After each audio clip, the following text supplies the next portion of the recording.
Hi, welcome to the COLE-MBAA Leading Through Challenges.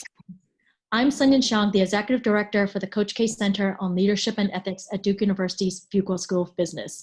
The center is a premier global leadership center that explores how the changes in the world today affect how we lead and how we can effectively lead to create that positive change in the world. We started this series on leading through challenges in mid-March when it felt like our entire world just turned upside down overnight. And so many of us, especially our students, were wrestling with a sense of powerlessness, and we were all struggling to find a way forward. And so the goal of this series is to help us understand our agency, how we can each lead from where we are, and also build that resilient mindset. So this series is done in partnership with the MBA Association at the Fuqua School of Business, the Fuqua Office of Community and Inclusion, the Baldwin Scholars, the Duke Masters in Engineering Management, Business-Oriented Woman, and Duke Student Affairs. And our moderator tonight is Austin Ray. Austin is a rising second-year MBA student at Fuqua. He is also one of our COLE Leadership Fellows. He is also the co-president of the Black Latino MBA organization. And Austin has a long track record as a change maker in education and social impact. So here's to you, Austin. Thank you so much, Sanyin. I'm so excited today to introduce Anne Sempowski Ward. Anne is a double Dukey. I just learned that she still bleeds Duke blue. She's got an MBA and a bachelor's in engineering. And she offers a very distinct perspective, having grown up in Detroit in the 70s following a lot of unrest there. She is currently the CEO of Curio Brands and lives in Minneapolis. Given her insights and her experience, we're excited to speak with her today about power dynamics, biases, and how we can lead from where we are. Her introductory conversation will be about 10 minutes, followed by Q&A. During the Q&A session, please write down your questions in the chat box. And with that, Anne Sempowski Ward, please take it away. Awesome. Thank you, Austin, and thank you, Sanyin, for inviting me to participate tonight or this morning, wherever you may be in the world.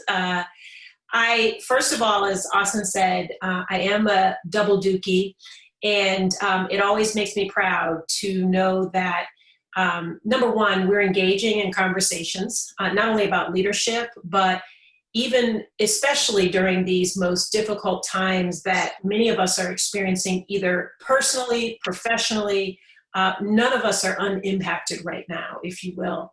And so what I thought I would start out by talking about is kind of how, or what are some of the themes that are behind what's happening in the world right now, and how do I think about them as a leader, and navigating not only within my company, and helping my employees navigate, but also personally. And because I'm an African-American woman. And so this is not just about me being a CEO, this is also about who I am as a human, the experiences that I have. I have a young son for whom I have had to have the talk about what it means to exist in America today. And as Austin pointed out, I live in Minneapolis right now, which is obviously began as the epicenter or the spark for the current unrest, but certainly is not the first, and I want to say hopefully the last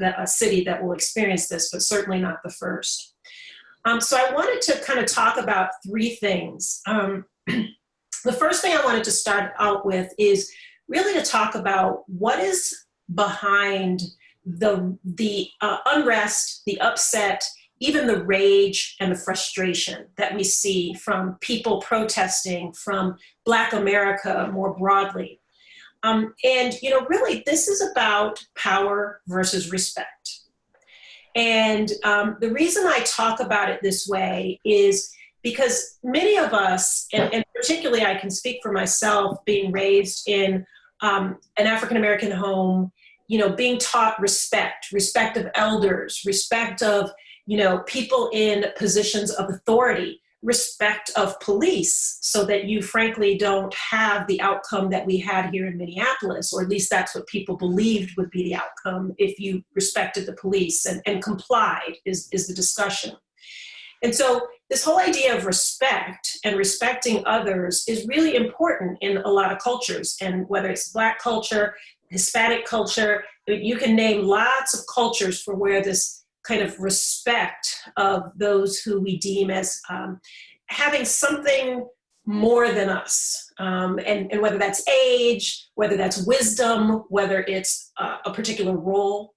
But what we miss in that conversation sometimes is the distinction between respecting individuals and what really is happening here, which is a power structure. So this whole idea of policing is about the power that police, no matter where you are in the country, have really put upon citizens to live a certain way, to do certain things. Even the view that some citizens may be more threatening than others simply by the color of their skin. And so what we're crying out for as a nation is to recognize that it isn't about the power and the less power or the powerless, that it's frankly about respect as a whole. And we've gotten the two confused, frankly. So, I can tell you, growing up in Detroit, and I'll just give you a brief snippet, if you don't know much about Detroit and Detroit's demographics, Detroit is still 80+% Black. And it was from pretty much right after the 1967 Detroit race riots. We call them race riots in Detroit, but they're just known as the Detroit riots. But 1967, that started to usher in a whole new kind of way and landscape for Detroit.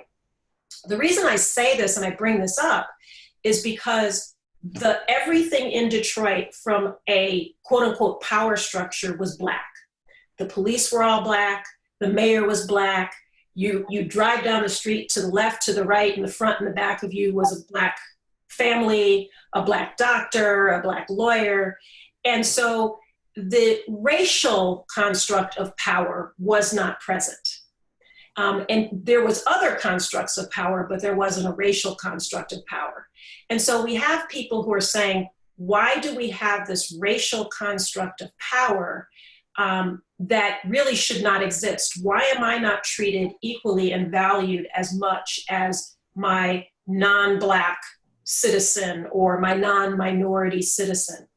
And so I think that we've confused really this idea about being respectful of authority of police. And that then in turn has left us feeling powerless. And that's what the voice of the people are about. So that's kind of my first thought, and I'll come back to that. My second thought is around bias. And we've all, kind of heard that term bias. We've probably even heard implicit bias.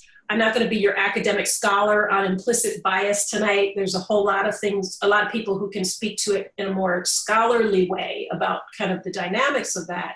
But I'm going to speak more from a practical level. And, there's a lot of dialogue that, at the end of the day, we all have biases. Let me just say it that way, in a very simple way. I don't care who we are, whether you're me as an African-American woman, whether you're any of you here tonight, we all have our own biases. And it's human. It's human. It's based on our experiences. It's based on where we have lived, where we've grown up, maybe some positive experiences we've had, and maybe some negative experiences we've had. And some of it is learned through experience, and then some of it is even taught by generations before us who told us, hey, this is how you should think about certain things in this world. And because of that, there is this whole dynamic of people who have biases. And the issue with this, though, is that there are some of us, and now I'm specifically speaking to Black America, but I could also talk about other minorities, but I'm specifically speaking to Black America. While we may have our own biases, we don't have the option to be biased in America. And what I mean by that is, if I went out of my house today and I opted to 100% support Black culture because that was my bias, that was important to me, it was my community, I'd have a heck of a hard time living, frankly. I probably couldn't find a grocery store very easily. I probably couldn't find a job very easily yes, there are absolutely Black-owned businesses, there are Black-owned grocery stores, all those things, but they aren't the easiest to always find. And that's part of the systemic issue that we face as a country. And there was a wonderful, I don't know if you all have ever seen, there was a wonderful couple, the husband actually happens to be a friend of mine, and they did a year-long experiment called, what did they call it? They called it Our Year in Black. I think it was something along those lines. But basically, they spent a whole year living in Chicago, attempting to live their life with the bias that I want to support Black business, I want to support Black people, I want to build the economic wealth of the Black community. And they talked about, Maggie Anderson, who is the wife, she actually did a TED Talk, and she talked about how difficult it was to actually do that. And so that's part of the issue that we face. So when I talk about who's able to have biases, you know, I can't, there's just, the reality is, as a Black woman, if I want to get certain things, I have to go to Target, and Target may not be in my set of biases. So I build a cultural and a racial fluency at a much earlier age than many other folks in our society, because there are folks, again, Caucasian, certain communities where it's a very intense community, and you can actually live and thrive in that community just by being in the community alone, where if you don't really have to step out of that community, you don't have to step out of your comfort zone. You don't have to realize that you might have some biases, because frankly, you don't even have to think about it. So that's the thing that I also think a lot about, is like, who really gets to be biased in this country? And what are we doing about building each other's cultural and racial fluency at a much earlier age? And that's what's really starting to happen now, as people are having to have conversations with their children at the dinner table, no matter if they're Black, white, Hmong, whatever culture you're from. You have to sit and tell folks what's happening in the country. You have to tell your kids what's happening in the country. And so you don't really get that opportunity, or people haven't taken that opportunity in the past to start to build their children's cultural and racial fluency about America. So that's the second thing I want to talk about. The third thing I want to talk about is, I talked about power versus respect and kind of this whole idea of who gets to be biased, but what does that all mean ultimately? And I'm sure, like me, everybody's asking, what can I do? What can I do? I'm watching the news, I'm seeing my friends, I'm seeing my community really, really struggle. What can I do? And so there's a lot of conversation. People are reading books like White Fragility. They're reading, all kinds of other books to talk about how to even rationalize the emotions that folks are feeling. And some of those emotions are guilt and shame. Some of them are, feeling like I could have done something, but I didn't, right? That whole feeling. Some are like, I don't even know where to start. This is so massive. This is policing. This is structural. This is centuries. Here we are, on June 10th, and I don't really even know what I can do. And so this whole idea of kind of like, it's so heavy that almost people become a little bit paralyzed, right? And saying, I don't even know what I can do. So one of the things that I started to tackle, and I just had a session with both my leadership team and then my broader employee base, we had a session called Courageous Conversations that I created specifically. And the title was Courageous Conversations, What Can I Do? And so in that discussion, one of the things that I spent some time talking to them about is the first thing you can do. Well, first of all, how do you eat an elephant? One piece at a time, right? That whole riddle. I said, but the real thing is you have to stop thinking about this thing in such a massive way. It is massive. And there's a lot of people, politicians, there's coalitions, everybody is kind of, really, there's a whole movement against this. But the real question is, how can you actually start at home?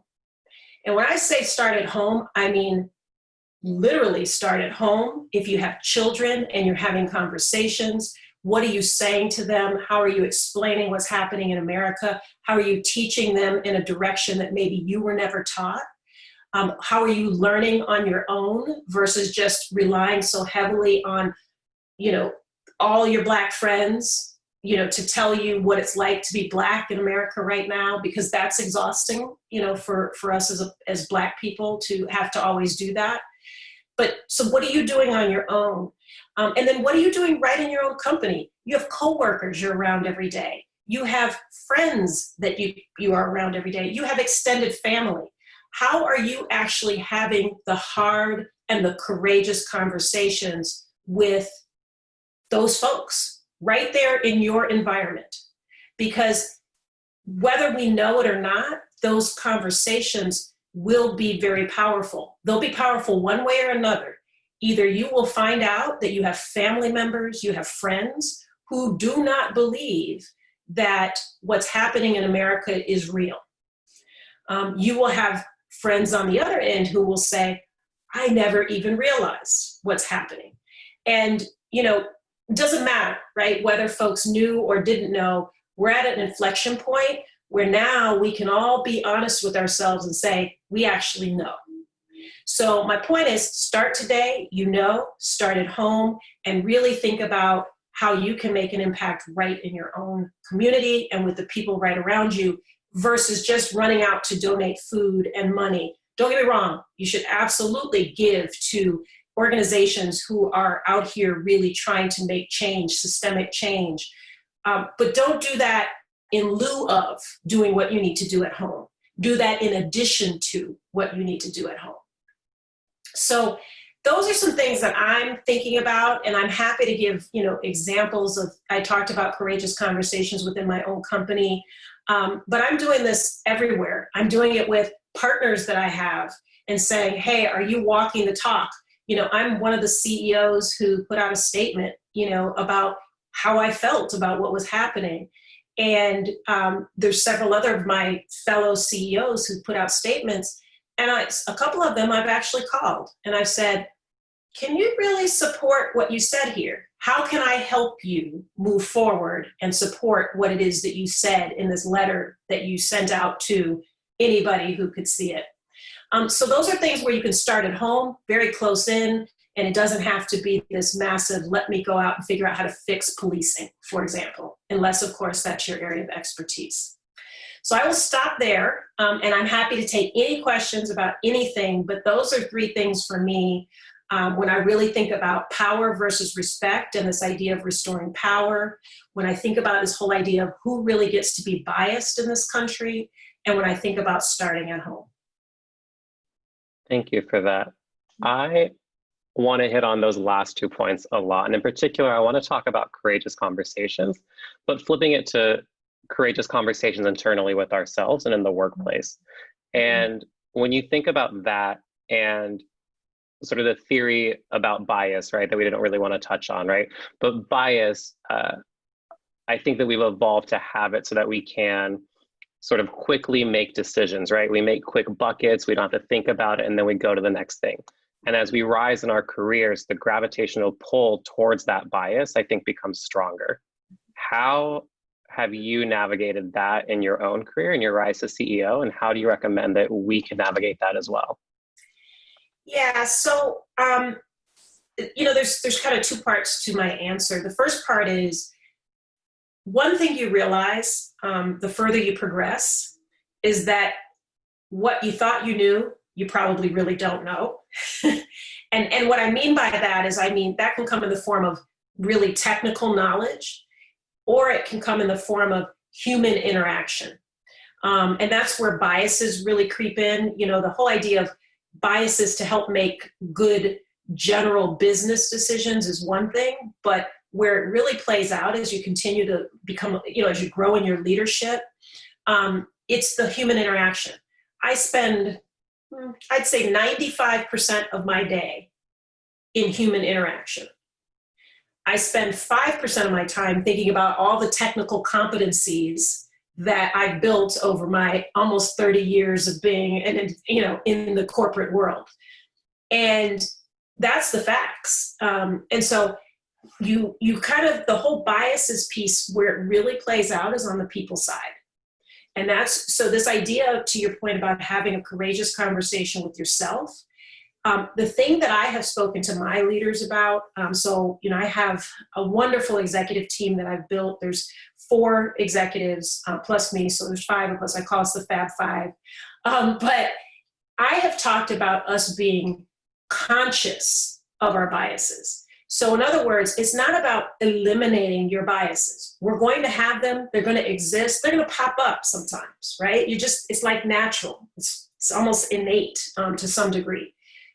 But the difference is when you're unconscious of them and then you have a behavior that you just go out and do and you weren't even aware of what informed that behavior, you're almost on autopilot, if you will, automatic, versus a consciousness that says, I just said that, or I just thought that, or I just did that. Where did that really come from? Like, what was that, and so you have to do the self-reflection and the self-evaluation of actions that you take. And so that's what I mean by, the more you grow in leadership, the more you realize you don't know, because every time you think about those things you do or the things you're about to do, you stop and you think, why am I doing this? Like, why? And what are the things behind it? So I encourage everybody to, and I think this whole current unrest, although frankly it started long before George Floyd, but the situation that we're in right now is a moment to really kind of stop and say, what am I conscious of? What am I unconscious of? What do I say? What do I think? What do I do? And what does that even correlate to? Like, where did I get that from? How did I even begin to think that? And so that's where that whole racial and cultural fluency starts to come into play, is then you become interested in learning, you become interested in understanding, genuinely understanding, and you become interested in being a student of who you are and how you behave as a leader versus being on autopilot and saying, this is what leaders do. I read 20 books and this is what leaders do. They do this, this, this, and this. Because if you do that, it is going to be really hard. I've read 1 million leadership books in my time, and I probably can think of only 2 or 3 that really stuck with me. And most of them were books that related to this idea that there is no perfect formula, but how do you have your own consciousness? How are you a leader of consequence? How do you really think about what's happening in the world when you make decisions? Absolutely. And there's something you talked about a lot was sort of that cultural fluency, right? Which I think is a very important skill set for everybody on this call, everybody in general to have. But I'm curious about if you've had a time where maybe your cultural fluency was higher than that of a mentor. Yeah. What I'm thinking of is a mentor can greatly change the trajectory of your career. But within that, there's an implicit power dynamic to some of your earlier points. And so how do you navigate that when maybe you're a little more culturally fluent? Yeah, that's a really great question. And I've had that many times in my career. And there's an example that really sticks with me. I was a junior brand manager, maybe mid brand manager career at Procter & Gamble. I worked at Procter & Gamble for almost 15 years. So a long, long time within the company. An amazing company. And I had been given a really great opportunity to lead an organization by my own design, by the way. I had created a job for myself and decided this is specifically what I wanted to do. And what I wanted to do was to figure out how to take our billion-dollar brands and expand their reach and the conversation we were having in an authentic way with consumers who were like me, or who were not being spoken to in kind of our general market advertising is what it was called back then. May still be called that, but I don't choose those terms. And so during that time, I had a great opportunity to go work for a gentleman. He was a president of the company. And so I was a junior brand manager reporting into a president. So there were like 4 layers in between that all got wiped out in this reporting structure. It was me and him. And he, for sure, both acknowledged and recognized that he did not have the cultural understanding of the work that I was doing. He said, I get that you're passionate about it. I support you. I want to help you grow and develop within the company. But I'm going to be honest, like this is not an area that I even can coach you on. So one of the things and he was a tremendous mentor for me around how to thrive within corporate America. And I became a mentor for him about how to think about cultural fluency and how to think about why this was so important to me as an employee of the company, why it was so meaningful that I had this opportunity to do this work, and how we then needed to actually go about the work as a company. Because I told him up front, I said, you're going to have to put your name on some hard memos to some people in the organization to get them to really embrace what it is that I'm saying we need to do. And so my point in that around mentorship is every mentorship relationship, or the best mentorship relationships, the mentor and the mentee possibly could change position at any given point in time, depending on what you guys are dealing with or bringing to the table. And so I really knew I brought something to the table that he didn't have, and he brought something to the table that I didn't have. And so we became kind of mutual mentors of one another, me on my expertise and him on his. And so that's how I think about mentorship and cultural fluency. But it started with him saying and acknowledging, I don't know, like, I want to work with you. I want to really embrace this. And by the time I got done, he was signing memos left and right. In fact, he wrote one time, and I was like, yes, I didn't have to actually ghost write this for you. He wrote his own. And I was like, now that is huge progress. So I'm sure that has never left him in his life. I love that. And I love that idea of sort of the collaboration and the vulnerability that's inherent in that for that symbiotic relationship. I want to change gears a little bit and go to some of the questions from the audience. And the first one's from Sanyin. Yeah. So get ready. Yeah. Sanyin asks, given the interdependence of business and society, and business as a force for good, racial equity and justice is a business issue. So as future business leaders, what skills do we need to bring to more effectively lead towards a more just and equitable future? Wow, that's a great question. So first of all, I absolutely agree that racial equity and justice is a business issue. We have to start there because, some people don't actually believe that. And so the first place that you need to bring to bear is that fundamental belief that this is, in fact, something that can make or break a business, can cause a business to grow, to thrive. There's lots of studies about diverse teams and how diverse teams actually create, much better results. But that aside, you have to start with that. So that's skill number one, is acknowledging that it is actually a thing, and it's not just some phantom made up, kind of conversation. I think the second thing is you have to really, my word of the week, actually my word of the month, is courage. And that is a skill that is easily said. It's a word that's easily said, but a principle and a value not easily lived when you get into corporate America. Because we believe that the more potentially we speak out against something, the more potential that will be seen in a negative light. Our careers will be derailed.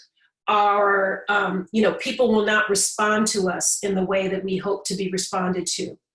And, I say this at any level of leadership, by the way, like whether you're a brand new leader or you're 20, 30 years into your career, I can tell you, and I can name for you people, I won't do it here tonight, but I can name people. And the people that I have seen be the most successful in their careers are those who chose to stand up for something they believed in. And it can be on racial and equity in terms of a conversation.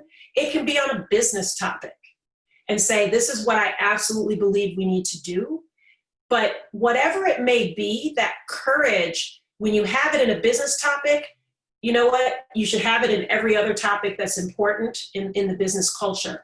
And it's not easy to do. It's easy to say. And then the third skill I'd say, and so if you don't know where you stand on that today, maybe you're not feeling as courageous to tackle the hard discussions, you have to really ask yourself, and this is something I tell folks who I mentor at times, you have to ask yourself, when you don't stand up for what you believe in, what is it costing you? What is it costing you personally? You may say, well, it didn't cost me my job this week because I didn't say anything about this issue. But what is it costing you on the inside? And that's when you'll get really clear about being courageous, when you kind of tap into what it's costing you to not be courageous. And then the third skill I would say is probably, I'd probably say it's in the area of, I was going to say believe in yourself, but that's very similar to courageous. I'd probably say those two in particular, before I'd probably go to a third one, because they're so intertwined to being able to navigate and have hard conversations. And, really kind of how are you able to do that in whatever environment you're in? And then the fundamental belief that this is indeed important to business. If those two skills and those two beliefs are there, then you will already be 20 steps ahead in terms of your advocacy and ability to navigate. I think that's absolutely right. And I love that concept of like courage as personal currency. Mm-hmm. I think extending on that, Caroline Queen had a great question that I think dovetails into this. So tactically, what are the best practices or things you can do to actively prompt people to reflect on what they may have said or what they may have done? Mm-hmm. And so like specifically thinking about how to catch the attention of colleagues who may not have that same intercultural fluency towards diversity and inclusion and mm-hmm. equity.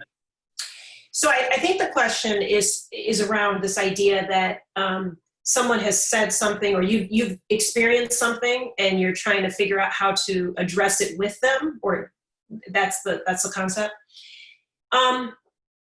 This is always a difficult one, right? Because you don't want to have people, feel like you're calling them out, you're calling them to the carpet, you're making them feel bad, right?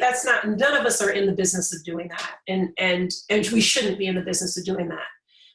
But what I would say is, first and foremost, practically, I would say,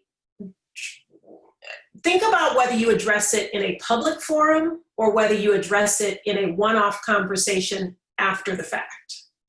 And that's a really important distinction, because some people will really react, and you can't control anybody's reaction, by the way, so I want to be clear about that.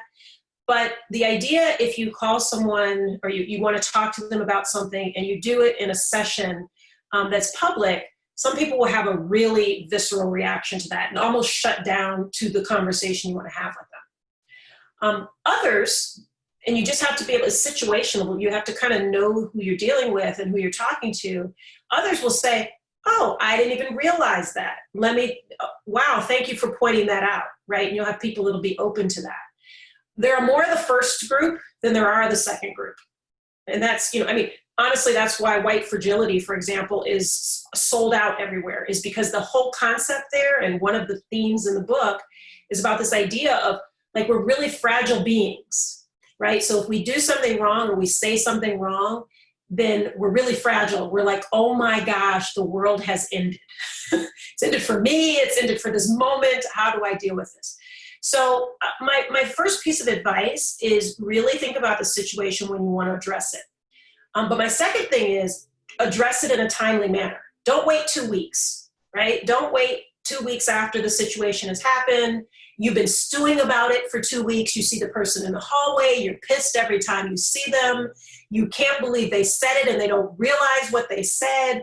All those expressions of emotion that we've all had when someone has done something that we perceived as, being inappropriate or potentially even racist or anything else on the continuum. Don't wait, address it right away, because it will be most powerful for people in that moment.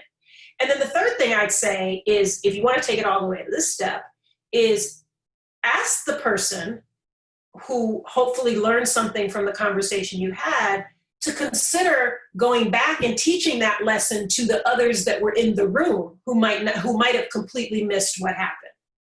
think about, and again, that's situational, and sometimes it's appropriate, sometimes it's not. But there's a bunch of people in that room who didn't catch what you caught, or who didn't experience that the way you experienced it. And so part of us starting at home is like saying, okay, this just happened in this meeting. Let me talk to the person who I need to talk to. But let's think about how we then have this conversation in the future so everybody learns from that, and we don't have to repeat this lesson, me having this conversation with someone else in the future. That's kind of how I think about it. I think that makes total sense. And I like this, this concept of urgency and doing things in the moment.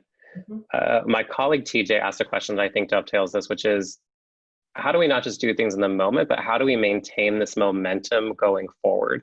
What advice do you have for us and society at large for that? Yeah, I've read a lot of discussions from people about, the concern of that, of, people feeling it right now, and then, it'll quote unquote fizzle out and everybody will go back to life as they knew it. Or whatever life we're in now after COVID, the post-COVID life. And they'll just go back to the things they were doing because this is hard stuff. This is big stuff. What I would say to that is we don't need people protesting in the street. And this is back to my point about start at home. Like, the protesters in the street are meaningful, and they're sending a message, and they're sending a signal to the world, not just America, but to the world about what's happening in America. And that's an important role. But when the protesters go home, when, whatever happens, if we aren't still doing what we need to do at home, it doesn't matter. Because the protesters, we're watching them on CNN, right? Or whatever your news channel of choice is. We're watching them, or maybe we're out with them if we're actually protesting ourselves. But the real question is, when I walk outside in my neighborhood and my son and I are walking, am I concerned that the neighbors are kind of looking at me strange? Am I concerned that my son can't ride his bike down the street? If I have those concerns, then I need to start right here on my block. And I need to deal with that right here with the folks who are around me. Because that's where I think we've really kind of lost sight of this. We look for these big movements. We look for saviors who can get up on pick your venue, a pulpit, a stage, or whatever, and give us these rabble-rousing speeches that tell us, oh my gosh, we're looking for the next Martin Luther King, right? Who can tell us this is what America needs to look like. And the fact of the matter is that we have the power to shape America right around where we are. And if everybody did that, it'd be way more powerful than anybody on a pulpit or a stage or anybody protesting in the street. And that's what I'd say to that, is you don't need a movement to do this and to carry this work on. You just need people around you, and you need to have the courage to do it. So digging a little deeper into that, our Dean of Admissions, Sherry, asked, I think, a really wonderful question, which was, speaking of sort of what can be done at the individual level and what can be done around you and in the workplace, what do you feel the role of institutions, particularly Duke and Fuqua, should play? Mm-hmm. And what about alumni of these institutions? How can they have the best impact to influence? So, Sherry, I'm so glad you asked this question because this is a passion point of mine. So I'm going to tell a quick story. Actually, I'm going to tell two parts to a story because I believe that this is really important.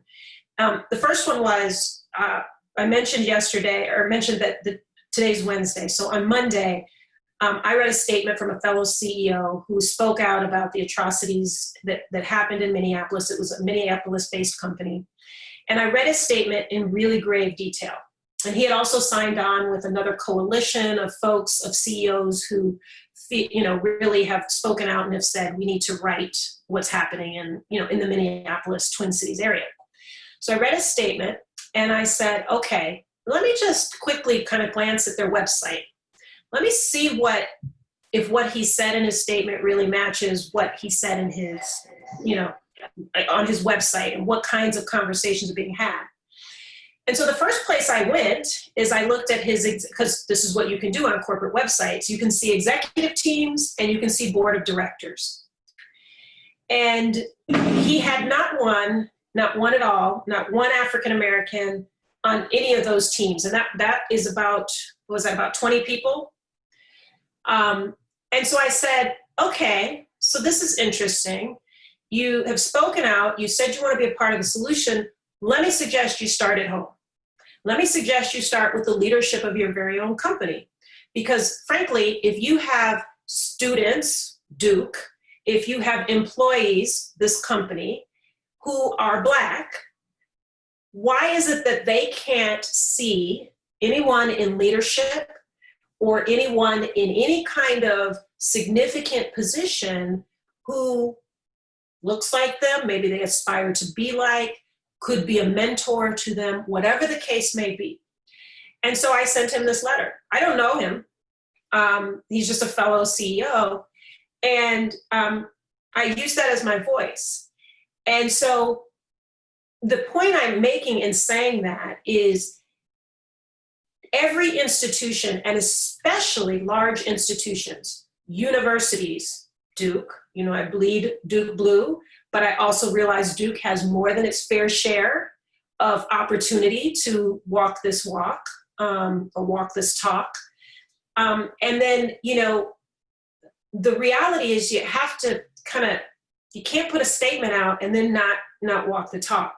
So what do I think schools and universities, Duke, companies, corporations can do? First, they can really be honest with themselves about what's happening in their walls. And that goes the same thing I said about us as individuals. Every corporation, large-scale university, any entity needs to be honest with themselves about what they're really doing. No, companies, are you paying fair wages to your employees? All of them, but particularly your African-American employees, do you know for sure that everybody has fair wages? Do you have a hiring process? Do you have a hiring plan? Do you have a pipeline? Do you have, kind of conversations? I just got involved in a conversation with my high school because they too put out a statement. And all of a sudden, I went to an all-girls high school, Black alumni came back and said, I can't believe you actually put this statement out because this has not been my experience going to this school. And so all of a sudden, there was a moment of reckoning. And so my point being, you have to be willing to say, maybe we completely missed this. All too often people are, up to this point, have been willing to defend and say, oh, there aren't enough Black faculty for us to recruit. The percentage of Black faculty in, the universe or in America or in our region or even in our city or state is there aren't enough of them. So therefore we don't have any. There's the whole conversation about recruiting of students. Nobody wants to come to Durham, North Carolina. Nobody wants to move to Cincinnati, Ohio. They want to live in Chicago. They want to live in New York. Those may be true statements, but where they really want to live is where they're valued and appreciated, to be honest. And so you have to really kind of peel back the onion on that and say, okay, what's happening in the company or the university or whatever? So I think my point in saying all that is you have to go back to the first point, which is you have to be honest with yourself about what you're doing. And if you're making excuses for not being able to have representation or conversations or advancement, because if you don't start there, all the other stuff is kind of just window dressing, as they say. And I could pick your brain for hours. And I see Sherry clapping because that was an amazing answer. Thank you, Sherry. I know that we are right at time, and I want to be respectful of your time. So I want to thank you so much for taking the time to talk to us. And with that, I'm going to hand it over to Sanyin to close us out.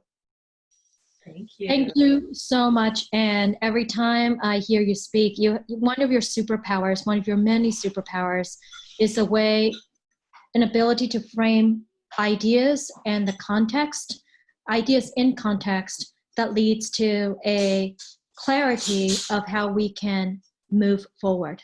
And that is a superpower, and we need your voice and your leadership to help us be more effective leaders for today and tomorrow. Thank you so much.